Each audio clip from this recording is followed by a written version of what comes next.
And he had that shot last time we saw him. Back in the Palms Cup. Ratliff to the other side. Sapul si Abueva sa mukha as Ahanmisi delivers a 3. Actually, pwedeng i-review yan kung ano nangyari dun. Because this is now a dead ball situation. Remember, meron silang mga rules na maski na hindi natawagan pag na-review. Better angle here.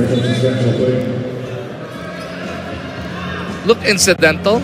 Pero there was contact, no? Yeah. Nakatingin si Bearfield, pero definitely may tumama. May nagulat pa nga siya, may nasa likod niya. He's still down for the count. Okay, tumime out kayo. Pero mukhang masama ito. I mean, he has a tendency to, want to... Greens, yung nagulat nga, ito si Bearfield na may tao doon. Tsaka nakatalikod siya. So he was trying to steal the ball on that lob pass na ginawa. Yan, automatic instinct mo yun papunta ka sa saan ng bola kaso na-tempo na nandoon si Calvin. A concussion, and nilagyan na ng neck brace si Calvin dito, Doc. He just put a neck brace on Calvin just para siguradong safe, mas safe at least.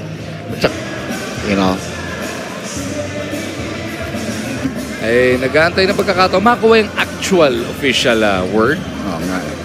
She'll report to us. She'll give us a good report on this. And we want to know what happened here.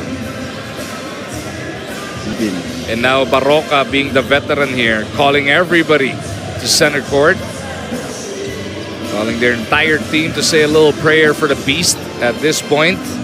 Naalala natin tuloy again yung football. Hindi ba? Pagdalas natin makita yun.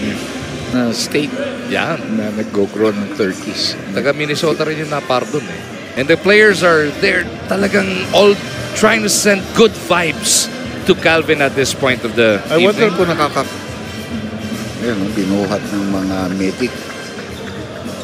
Hopefully, it is just all for precaution. Yun na lang, that's the most we can hope for right now is safety precaution lang. Kasi hindi magandang eksena yung ganito, Doc. Yeah. Probably be headed to a nearby hospital right now. Much explanation needed there dahil nakita naman natin sa video na hindi niya sadya, hindi niya nakita na nandoon si Abueva.